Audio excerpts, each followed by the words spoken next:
नमस्कार दोस्तों, स्वागत है आप लोगों का हमारे चैनल मैथ्स विथ मिलन में। ठीक है, स्वागत है आप लोगों का हमारे चैनल मैथ्स विथ मिलन में, जो कि आप लोगों को लोगो भी यहाँ पे दिख रहा होगा। तो ये जो हमारा है पार्ट 4 है। और क्या क्वेश्चन कर रहे हैं, तो रेलवे 24 से 26 के बीच जो भी एग्ज़ाम हुआ है, देख 24 में भी रेलवे एएलपी का CBT 1 हुआ है, CBT 2 हुआ है, और जेई का CBT 1 CBT 2 हुआ है। फिर 26 में एएलपी का CBT 1 हुआ है, 25 वाला एएलपी का 26 में हुआ है ना। जेई का हुआ है, टेक्नीशियन में भी 24 में भी हुआ था, 26 में हुआ है। ग्रुप डी का इधर फिलहाल ख़त्म हुआ एग्ज़ाम। वो सभी क्वेश्चन आप लोगों के सामने रहेगा। और दोनों CBT 1 CBT 2 का दोनों, जैसे जो एग्ज़ाम में CBT 2 भी हो रहा है, जैसे एएलपी हो गया, जेई हो गया, तो वो सबका क्वेश्चन CBT 2 का भी रहेगा, NTPC का। और मानिए ग्रुप डी का भी, मतलब सारा क्वेश्चन आप लोग को रहेगा। जो भी 2024 से 26 के बीच रेलवे का एग्ज़ाम हुआ है, उसमें जो भी क्वेश्चन आया हुआ है, ठीक है, वो क्वेश्चन आप लोगों को हम करवा रहे हैं। यदि आप चैनल पे नए हैं तो चैनल को सब्सक्राइब कर लें, ठीक है। और चैनल अपना है मैथ्स विथ मिलन, अपने सभी दोस्तों के साथ शेयर कर लें। चलिए, और ये हमारा नंबर सिस्टम है और चैप्टर वाइज हम लोग करते हैं, ठीक है। तो ये हमारा होमवर्क आप लोग को कल दिया गया था। अगर आप लोग कर लिए तो अच्छी बात है, नहीं किए तो कोई बात नहीं, अभी हम सॉल्यूशन इसका करवा देंगे। क्या बताए थे इसका नियम बताए थे कि 87 को हम लिख सकते हैं 29 गुना 3। तो पहले हम 3 से चेक कर लेंगे, नहीं तो फिर नियम बताए कि 26 से गुना कर करके घटाते जाना है। तो पहले 3 से चेक करने से देखते हैं क्या होता है। 7 दूनी 9 और 2 1 3, हाँ लग रहा है, ये हो सकता है। आगे 9 9 18 बचा 7 में नहीं लगता है, तो ये गलत। 7 से 14 1 15 बच गया 4, इसमें नहीं लगता है, तो ये गलत। 7 और 2 9, 6 1 7, 9 में तो लग जाएगा, लेकिन 6 1 7 में नहीं लग जाती, इसी भी नहीं होगा। अब जब 3 से ही चेक किए तो हमारा मिल गया कि ऑप्शन ए होगा। तो हम 29 का नियम क्यों लगाए, इसीलिए जब 87 आया करे तो आप हमेशा कोशिश कीजिए पहले हम इसको 3 से चेक कर लें, क्योंकि 3 का मल्टीपल खुद 87 भी होता है। तो हम 3 के मल्टीपल से चेक करके आगे जा सकते हैं। उम्मीद करते हैं क्लियर होगा। चलते हैं अगला क्वेश्चन कर लेते हैं। ये होमवर्क का क्वेश्चन का सॉल्यूशन हो गया है। अब कर लेते हैं क्वेश्चन नंबर 34। क्या है, वह छोटी से छोटी संख्या ज्ञात कीजिए जिससे इतना को गुना करने पर एक पूर्ण संख्या बन जाए। मतलब जिससे 27 में गुना 6627 में गुना करे तो पूर्ण वर्ग बन जाए। अब खुद सोचिए क्या कि ये 4 हो सकता है कि नहीं। पहला ऑप्शन से लेकर चलते हैं, तो आप लोग बोलिएगा 4 हो भी सकता है, नहीं भी हो सकता है। रीज़न क्या रहा 4 नहीं होने का, क्योंकि 4 एक पूर्ण वर्ग है। अब इसमें 2 है ही नहीं, इस पूरे में 2 नहीं है, क्योंकि 2 रहता तो 2 से भाग लगता। लास्ट में तो 7 है, मतलब 2 से भाग नहीं लग रहा है।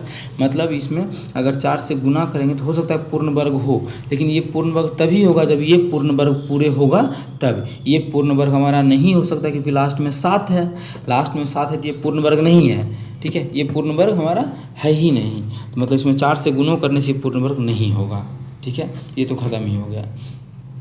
अब रहा बात 3 होगा कि नहीं, तो चेक कर लेते इसमें 3 है या नहीं पहले से मौजूद, ठीक है। तो ये तो हमारा गलत हो गया। 7 2 9 6 6 12, हाँ इसमें 3 है। 3 जब, और 3 क्या 9 से भाग लग रहा है, ये चेक कर लीजिए। 6 6 12 7 19 2 21 आ गया। इसका मतलब ये है, यहाँ पे समझिएगा ध्यान से, 21 आ गया। इसका मतलब ये है कि इसमें भाग लग रहा है 3 से, 9 से नहीं लग रहा है, 3 से लग रहा है। अब बताइए सिर्फ 3 से ही इसमें भाग लग रहा है, इसका मतलब इसको एक और 3 चाहिए। जब एक और 3 आएगा तभी तो पूर्ण वर्ग बनेगा। तो ये आंसर हो सकता है।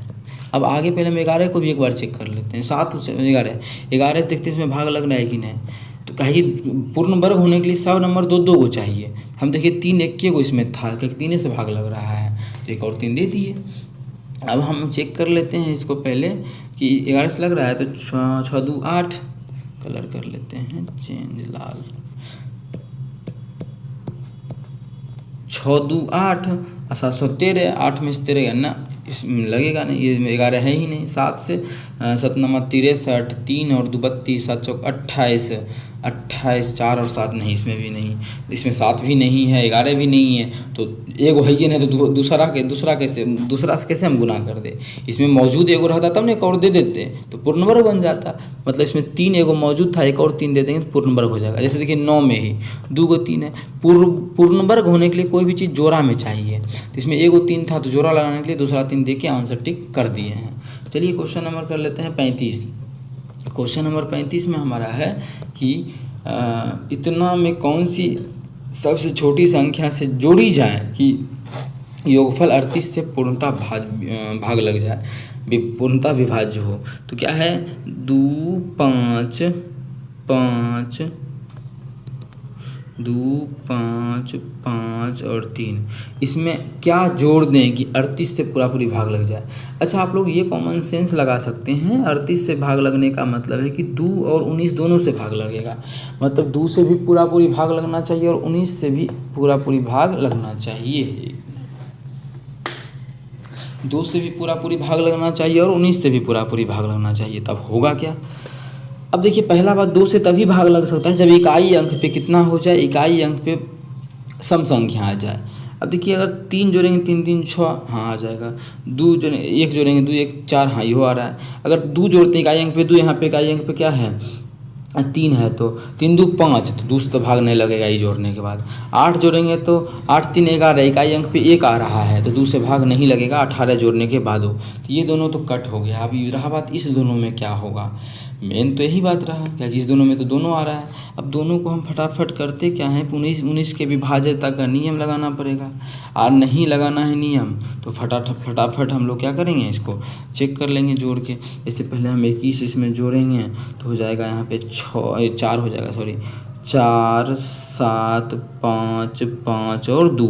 अब इसी को चेक करेंगे, दूसरा को नहीं। अगर ये हुआ तो ठीक है, ये गलत। अगर मानी ये नहीं हुआ, ये नहीं तो यही नहीं होगा, एगो का कि 2 एगो बचले हैं, तो इसलिए हम फटाफट चेक कर सकते हैं। कितना है 25 5 74, यही है ना। चलिए, इसी को हमें चेक करना है, तो इसको पहले हम यहाँ लिख देते हैं। हमें जो चेक करना है, इस बॉक्स के बारे में बताना है कि ये भाग लगेगा कि नहीं लगेगा, ठीक है। चलिए इसमें चेक कर लेते हैं, कितना से भाग देना है 19 से, तो 19 का 19 दे देंगे तो ये हो जाएगा 19, ये हो जाएगा हमारा 6 और 5, 19 तिया 57 57, तो हो जाएगा कितना, घटाएंगे तो 8 7 15, तो हो जाएगा 8, फिर 7 उतरेगा, 19 चौके 76, 19 चौके 76 आ जाएगा, तो 11 बचेगा 4, 19, हाँ लग गया, 19 छके 114 होता है ना, 114 पूरी कट गया, मतलब हमारा 21 जोड़ने से पूरी भाग लग रहा है, तो यही मेरा आंसर होगा, ये कट जाएगा। इस प्रकार से बना सकते हैं क्वेश्चन, ठीक है। तो चलते हैं आगे, अगला क्वेश्चन हम लोग अपना करेंगे क्वेश्चन नंबर 36। क्वेश्चन नंबर 36 है, देखिएगा किस एग्ज़ाम का, ग्रेजुएट लेवल का ही है। महेश ने बैंक से 32,000 निकाले, उससे 50 रुपया और 100 रुपया मूल्य वर्ग के कुल 33 नोट मिला है। कुल जो नोटों की संख्या मिला है वो 33 गो मिला है इसको, ठीक है। तो उसने कुल मिले नोटों में से 50 रुपये के नोटों की संख्या कितनी थी। अब देखिए, ये क्वेश्चन ना क्लास 10th में आप लोग पढ़े होंगे एक्स वाई मान के। अगर ऑप्शन के थ्रू बनाए तो बेहतरीन रहेगा, लेकिन कोई बच्चा बना रहा होगा नहीं क्लास 10th वाला नियम से, तो टाइम लग जाएगा। लेकिन हम दोनों तरीका बता देंगे, ये बता देंगे बेसिक आप लोग को क्लास 10th वाला कि यहाँ पे आसान ही मान आएगा, ठीक है, सॉल्व करना। लेकिन रहा कि ऑप्शन के थ्रू कैसे बनाएंगे इस क्वेश्चन को, तो मेरे भाई कुल कितना नोट है, कुल जो नोटों की संख्या है 50 गो है, देखिए, और नोटों की संख्या 50 गो, लेकिन कितना रुपया का नोट है, 50 टकिया है और 100 रुपया है, ठीक है, 100 है। अब इसमें हम मान लेते हैं कि कुल हमें निकालना है 50 रुपये के नोटों की संख्या, तो मान लेते हैं कि 50 रुपये के नोटों की संख्या है 10 गो, और कुल नोट जो है वो क्या गो है, तो कुल नोट क्या गो है, 33 गो नोट है ना, 33 गो नोट, कुल नोट कितना है 33 गो, और 10 गो हो गया 50 टकिया, तो 100 क्या गो होगा, तो आप लोग बोलिएगा सर 23 गो होगा। अब ये खुद आप लोग देखिए क्या 3200 पूर्ण रहा है, जब इसको गुना करेंगे तो हो जाएगा 2300, और इसको गुना करेंगे तो जाएगा 500, 23 और 5 28 होता है, मतलब ये हमारा नहीं होगा। क्यों? क्योंकि हमें तो कुल रुपया पूरना चाहिए था 3300, तो ये हमारा गलत हो गया। अब हम कुछ और मानेंगे, दूसरा ऑप्शन 2 मान के देखते हैं। 2 अगर मानेंगे 50 टकिया 2 गो है, तो तो 100 कितना हो जाएगा, तो आप लोग बोलिएगा 100 हो जाएगा वो 31 गो हो जाएगा। 31 का मतलब ये हो जाएगा हमारा 3100, क्योंकि 31 गो 100 है तो 3100 रुपया हो जाएगा। और 50 टकिया है 2 गो तो 100, और दोनों को जोड़ेंगे 31 1 3200 रुपया। और नोट क्या हो गया 31 2 33 गो, मतलब यही हमारा होगा बिल्कुल करेक्ट। आगे हम चेक करने जाएंगे ही नहीं, यहीं पे हमारा ऑप्शन मैच कर गया है। तो ऑप्शन मतलब 50 रुपये के नोटों की संख्या जो होगा वो क्या होगा 2 गो। क्वेश्चन समझ में आ गया था।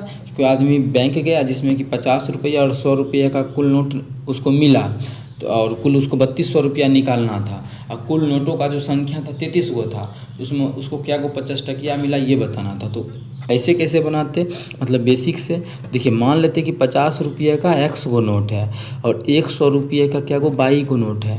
तो कुल नोट क्या x + 22 हो जाएगा, क्योंकि ये है x गो नोट, ये है 22 गो नोट, तो कुल नोट x + 22 होगा। क्वेश्चन में दिया है कुल नोट जो है वो 33 गो है, तो ये गो समीकरण हो गया। दूसरा हमें क्वेश्चन में बोला है कि रुपया 32 गो है, 3200 रुपया हो रहा है। अब देखिए कि 50 रुपया वाला 100 गो नोट है तो कुल रुपया कितना हो जाएगा 50x। 100 रुपया वाला 22 गो नोट है तो कुल रुपया कितना हो जाएगा 122, इतना बराबर कितना हो जाएगा 3200। सब में देखिए भाग लग रहा है कितना से 50 से, तो भाग देंगे तो हो जाएगा x + 2y बराबर 50 से भाग देने तो 0 खत्म हो जाएगा।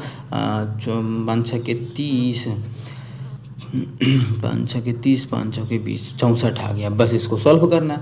हमें निकालना है 50 रुपये के नोटों की संख्या। 50 रुपये के नोटों की संख्या हम क्या माने हैं x माने हैं, तो x का मान ज्ञात करना है। तो x का मान अगर घटाएंगे तो x से कट जाएगा, y निकल जाएगा, तो हमें तो x निकालना है। तो यहीं पे कुछ तुर्रमबाजी हम लोग करेंगे क्या, तो 2 से गुना करेंगे तो ये 2 और ये हो जाएगा 66।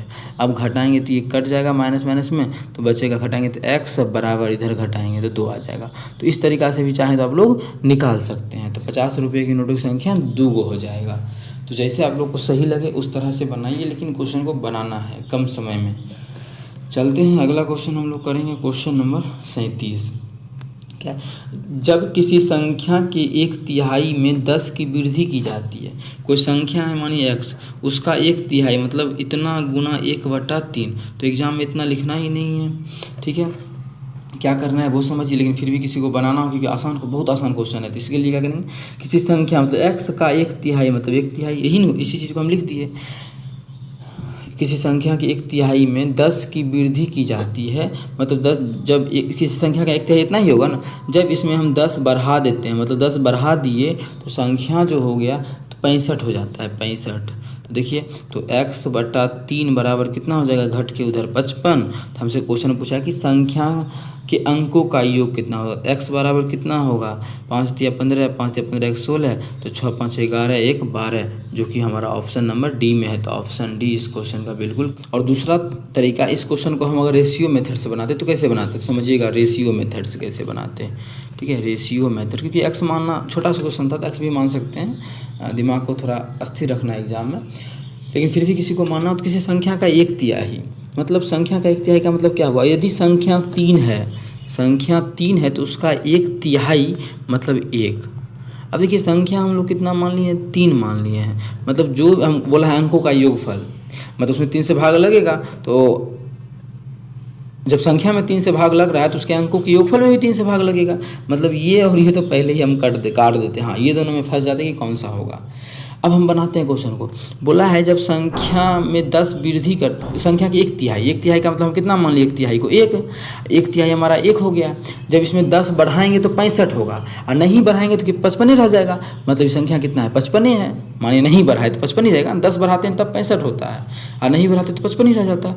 मतलब 1 का मान है 55, हमें 3 का मान बताना है। तो क्या करेंगे, इसमें 3 से गुना कर देंगे 55 में। जब 55 में 3 से गुना करेंगे तो 165 आएगा। हमें इसका योगफल बोला अंकों का, 6 × 5 11 1 12, तो इसके अंकों का जो योग होगा वो 12 होगा, जो कि ऑप्शन नंबर डी में है। तो ऑप्शन डी बिल्कुल करेक्ट हो जाएगा। आपको विद्यार्थी बोलेगा 1 कैसे माने, देखिए मेरे भाई, जब भी बोलेगा उनकी संख्या का 1/3, संख्या का 2/3, तो नीचे वाला को मान लेंगे संख्या, नीचे वाला को मान लेंगे संख्या। जैसे 3 को मान लिए संख्या, तो 3 मान लिए संख्या, तो 3 का 1/3 मतलब ऊपर वाला जो होगा ये वो हमारा वही होगा जो बोलेगा 1/3, मतलब 1/3 बोला तो 1/3 मान हो जाएगा ऊपर वाला, ठीक है। तो इस तरह से आप लोग कर सकते हैं। तो आसान तरीका बताएं, आप लोग जैसे मन वैसे बनाइए, बेहतरीन सभी कॉन्सेप्ट है।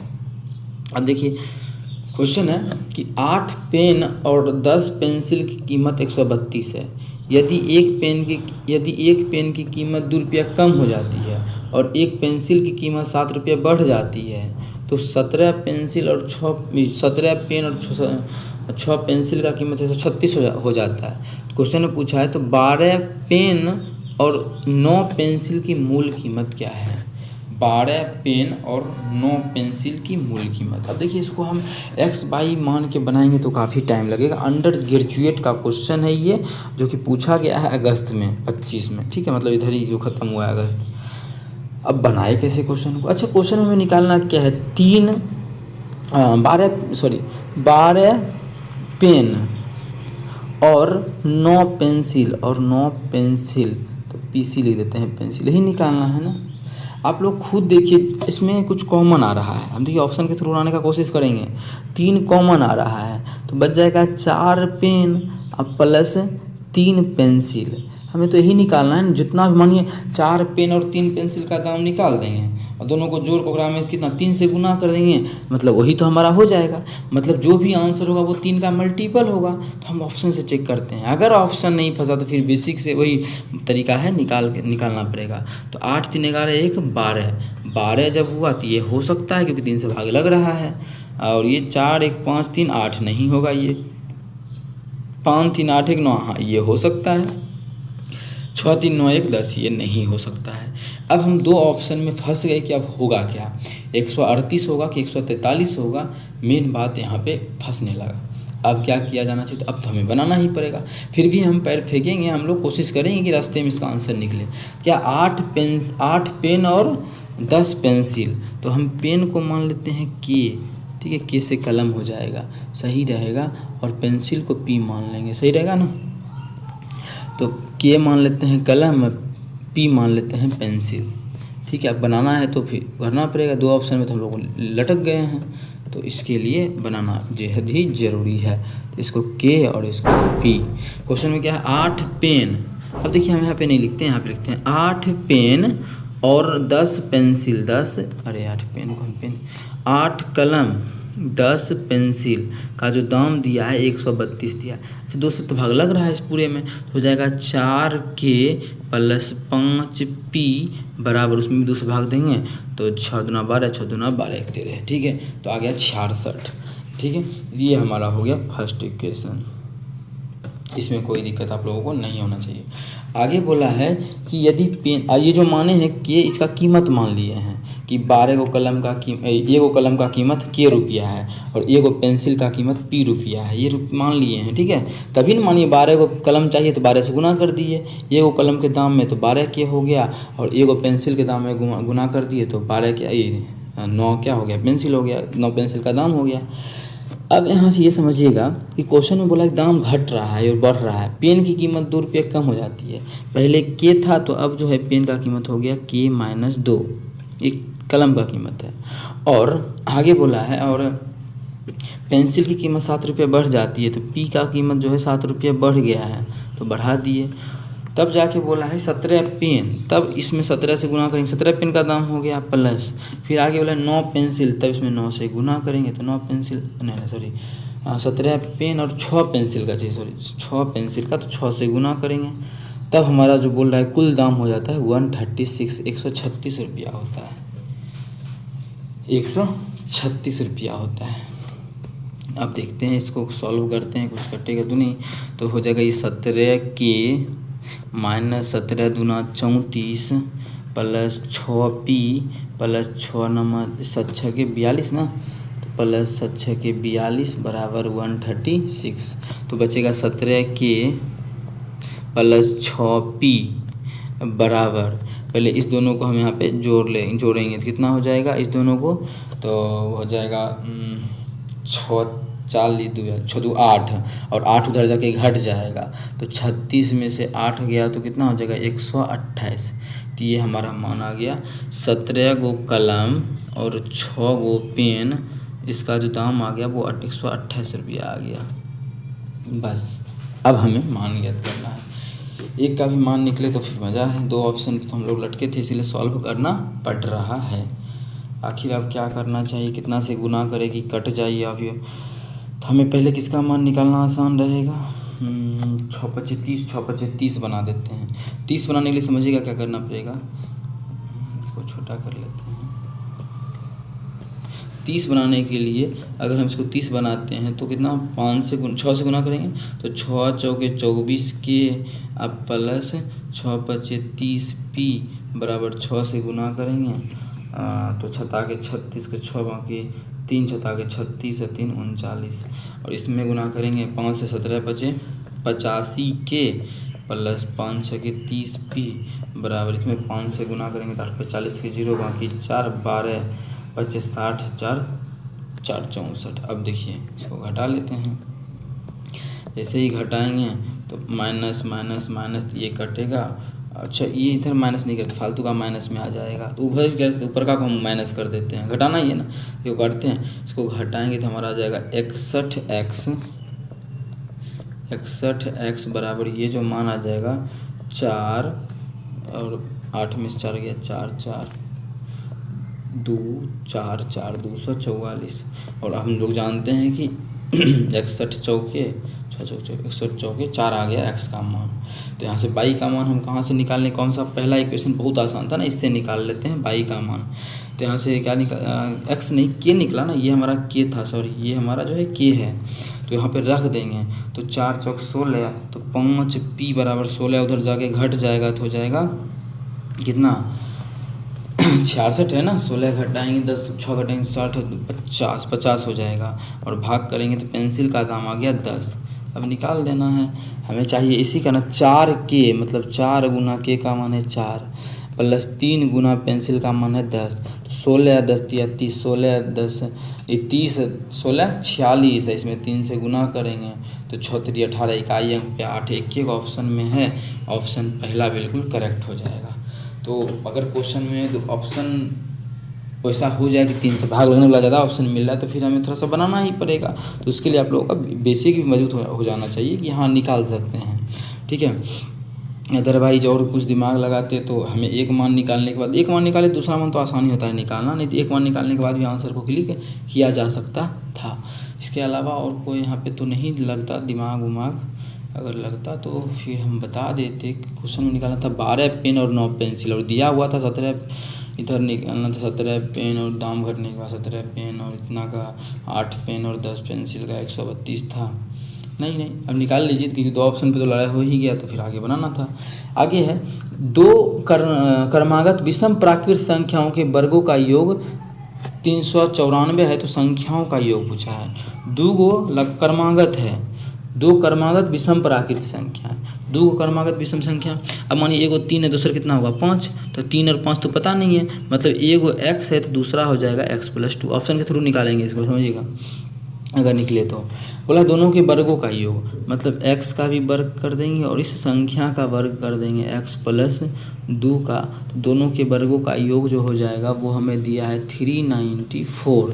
तो संख्याओं का योग का मतलब हमें क्या चाहिए, x एगो विषम है दूसरा विषम क्या है x + 2, यही ना, तो हमें यही चाहिए। अच्छा ये चाहिए तो हम यहाँ से तो निकाल सकते हैं, मतलब हमें क्या चाहिए समझिएगा, हमें चाहिए 2x + 2। अच्छा 2 कॉमन ले लेंगे तो क्या आएगा x + 1, यही ना। तो हम ना ऑप्शन के थ्रू बनाएंगे इसको, इस तरीक़ा से नहीं बनाएंगे कि ये समीकरण को सॉल्व करने लगे। पहला बात हम ये देखेंगे जो भी आंसर होगा उसमें 2 से भाग लगेगा, जो भी, तो चारों में 2 से भाग लग रहा है, ठीक है ये भी सही है। चलिए हम पहला मान लेते हैं कि सही है, इकाई अंक पे खेल लेंगे।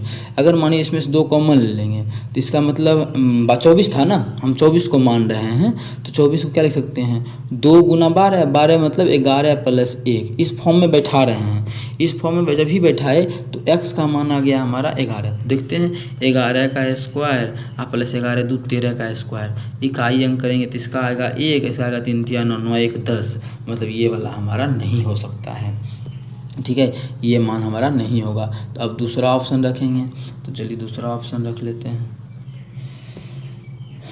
चलिए अगर दूसरा रखते हैं 22, दूसरा 22 रख, अगर हम 22 मानते हैं तो 22 मानेंगे तो क्या हो जाएगा, 22 जैसे ही मानेंगे तो हमारा 2 आ जाएगा। 2 इंटू 2 मतलब 2 ले लिए कॉमन तो बच गया, 22 में से 2 लिए तो 11, 11 मतलब 10 प्लस 1। अब इसका कहना है कि ये हमारा क्या है, देखिए 10 होगा x का मान, और 10 x का मान नहीं हो सकता है क्योंकि क्वेश्चन में बोल रखा है कि हमारा जो है वो प्राकृत संख्या है, तो प्राकृत संख्या तो है नहीं, ये ऑप्शन तो वैसे ही कट जाएगा, ये ऑप्शन तो हमारा वैसे ही क्या हो जाएगा, एलिमिनेट हो जाएगा, इसमें कोई दिक्कत नहीं होना चाहिए। अब देखिए ऑप्शन सी को हम रखते हैं, कितना हो जाएगा 15 का स्क्वायर 225, या फिर इकाई अंक देखें 15 का 5, 15 17 का 9, 9 5 14, हाँ ये भी हो सकता है। जैसे ही ये हो सकता है तो मान रख लेते हैं, देखिए नहीं होगा कैसे, जैसे ही हम मान रखेंगे 15, 15 का स्क्वायर हो जाएगा 225, और इसका खुद का मान हो जाएगा 289 17 का, 2 2 400 ऐसे ही हो रहा है, जबकि यहाँ 3 400 से कम पुराना है, मतलब ये तो होगा नहीं। जब ये नहीं होगा तो ये हमारा डी बिल्कुल करेक्ट हो जाएगा। लेकिन फिर भी किसी को चेक करना है तो हम उसको भी चेक कर लेते हैं, लेकिन आंसर हो जाएगा ऑप्शन डी। तो कैसे चेक करेंगे, 2 ले लेंगे तो बचेगा कितना 14, 14 मतलब 13 प्लस 1। जैसे ही होगा 13 प्लस 1 तो इस मान को यहाँ रखेंगे, रख लेते हैं, तो 13 का स्क्वायर और प्लस 13 2 15 का इकाई अंक क्या हो जाएगा, इसका इकाई अंक हो जाएगा 5, और इसका 3 3 9, 9 5 14, देखिए आ गया ना, यही लाना था ना 4 इकाई अंक, तो आ गया, मतलब यही हमारा ऑप्शन डी बिल्कुल करेक्ट हो जाएगा। तो इस तरह से निकाल सकते हैं बिना बनाए। अगर किसी को नहीं लगता है नहीं बनाने के बाद हम जल्दी सॉल्व कर पाते तो ठीक है, आप लोग कर सकते हैं सॉल्व। ओके, अब कर लेते हैं क्वेश्चन नंबर 40। क्या है क्वेश्चन नंबर 40, देखिएगा, इतना में कौन सी छोटी संख्या जोड़ी जाए कि योगफल 73 से पूर्णतः भाज्य हो जाए। अब मेन दिक्कत ये रहा कि भाज्य का तो नियम नहीं पता है, तो जोड़ने वाला तो भाग ही नहीं कर ले, छोटा सा मान है ही, तो अंडर ग्रेजुएट का क्वेश्चन भी फटाफट कर सकते हैं, क्योंकि फिर हमेशा विभाज्यता का नियम इतना लंबा चौड़ा में सोचा कि भाग दे फटाफट चेक करो। 73 से भाग करना है तो 73 से भाग दे देते हैं। 73 जैसे ही भाग देंगे तो एक बार में लगेगा 73, तो ये बच जाएगा 1 और 6 16। देखिए एक बार में देंगे तो कितना बचेगा, यहाँ पे 8 बच जाएगा, 8 ही बचेगा ना, और इधर 6, फिर एक बार में लगाएंगे 73, तो यहाँ कितना बच जाएगा 13 ही बचेगा। फिर हमारा 6 उतरेगा तो 2 बार में लगाएंगे तो 2 बार में हो जाएगा 140, नहीं लगेगा, एक बार में ही लगेगा, तो 73 ही फिर लगा देते हैं। 73 लगाएंगे तो इधर आ जाएगा हमारा, इधर बच जाएगा 3, इधर बच जाएगा 7 13 6, 1 आ गया इतना। अब कितना बार में लगेगा, 73 में कितना से अगर हम लगाए हैं 8 बार में, तो 8 3 24 के 4 बाकी 2, 8 7 56, 56 2 56 57 58, 584 आ गया ना। अब 584 क्या ये 73 को 9 बार में भी लगा सकता है, 9 3 27 के 7 बाकी 2, 9 7 63 64 65 क्या लगा सकता है, तो इतना आ जाएगा। लेकिन क्वेश्चन वाला जोड़ने पर योगफल क्या जोड़ा जाए, जब भी जोड़ने का नियम बोलें तो एक अधिक बार में लगाना है, तो एक अधिक 9 बार में लगाएंगे, 9 बार में लगाएंगे कितना होगा 657 हो जाएगा। जब 657 में 6 घटाएंगे तो ये हो जाएगा 6, ये हो जाएगा 2 26 ही आ रहा है ना, इसका मतलब ये -26 आ गया। इसका अर्थ ये हुआ कि अगर यहाँ पे 657 रहता तो पूरा पूरी भाग लग जाता, इसका मतलब 26 जोड़ने से इसमें पूरा पूरी भाग लग रहा है, तो ऑप्शन हमारा इसका ऑप्शन सी बिल्कुल करेक्ट हो जाएगा 40 का। कौन सा ऑप्शन, ऑप्शन सी। उम्मीद करते हैं क्लियर होगा। चलते हैं आगे की तरफ, और आगे आप लोग इसका आंसर खुद से कीजिएगा कमेंट में, होमवर्क के लिए क्वेश्चन रहा। आगे हम लोग नेक्स्ट क्लास को करेंगे, नेक्स्ट मतलब पार्ट 5 में कंप्लीट करेंगे। अगर इसका सॉल्यूशन आप लोग को देखना है तो पार्ट 5 को देखिए, और ये जो हम लोग कर रहे हैं वो हमारा रेलवे जितना भी एग्जाम हुआ है रेलवे का वो सभी का प्रीवियस ईयर है। देख सकते हैं थंबनेल में भी आप लोग को पूरा लिख दिए हैं कि 24 से 26 के बीच जो भी एग्जाम हुआ है उसका भी चैप्टर वाइज हम करवाएंगे, तो ये नंबर सिस्टम है। इसके बाद आप लोगों को सिंप्लीफिकेशन करवा देंगे, ठीक है। ये 1 से 2 दिन में चैप्टर खत्म कर देंगे नंबर सिस्टम को, जितना भी क्वेश्चन आया था, चाहे CBT 1 का एग्जाम हुआ हो या CBT 2 का, सभी क्वेश्चन आप लोगों को मिल रहा है। अगर नए हैं तो हमारे चैनल मैथ्स विथ मिलन को सब्सक्राइब कर लें। चलिए मिलेंगे नेक्स्ट वीडियो में, थैंक यू।